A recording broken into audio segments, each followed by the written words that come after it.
On the part of the court naman, ang gagawin naman niya para makahabol is to add more days or to add more witnesses in a day or to extend the number of hours that the impeachment trial will be undertaken in a day. 3 beses nang nakansela ang impeachment trial ni Vice President Sara Duterte bunsod ng habagat. Kaya naman isa sa pinag-aaralan ngayon ng impeachment court upang hindi maapektuhan ang trial period ay magdagdag ng trial days.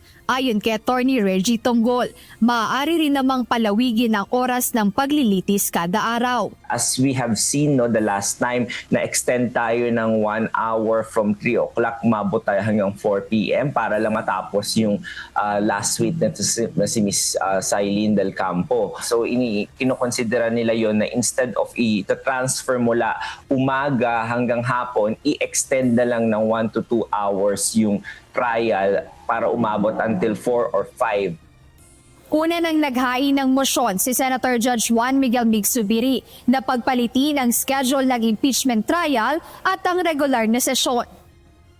Paliwanag ni Senator Zubiri, mas magkakaroon ng mahabang oras para sa ipepresentang ebidensya kung ibabalik na lang sa hapon ang impeachment proceedings. Ngunit sinabi ni Attorney Tonggol na malaking konsiderasyon dito ang pagbabalanse ng legislative agenda at ng mismong impeachment trial. It's a balancing act on the part of the Senate President and the presiding officer. So ngayon, because of the situation, also some senators are saying na baka mas magandang sa hapon, mas mabaligtad para yung trial naman yung up to sawa and then limited naman yung time ng legislative agenda ng Senado. Pabor naman ang prosecution kung sakaling i-adjust ang schedule ng impeachment trial.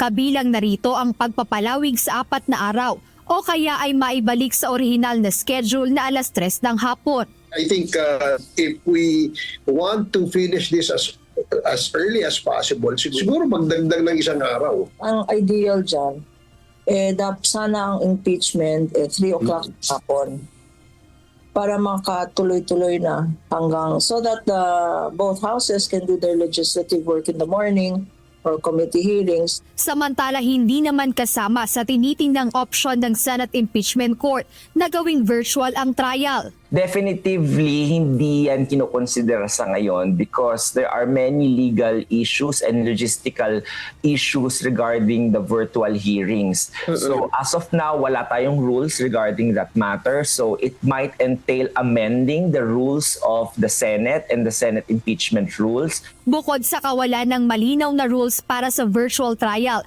ayon kay Attorney Tonggol, wala ring angkop na plataporma ang Senado para rito at mangangailangan din aniya ito ng mahabang panahon ng paghahanda. Kahit sa korte, sa ordinaryong korte, nahihirapan yung mga parties mag-conduct ng virtual hearing and it is only done in exceptional cases, a very limited number of instances. Jedne Resina, UNTV News and Rescue. Diyos ang aming sandigan, serbisyo publiko ang aming pinahahalagahan.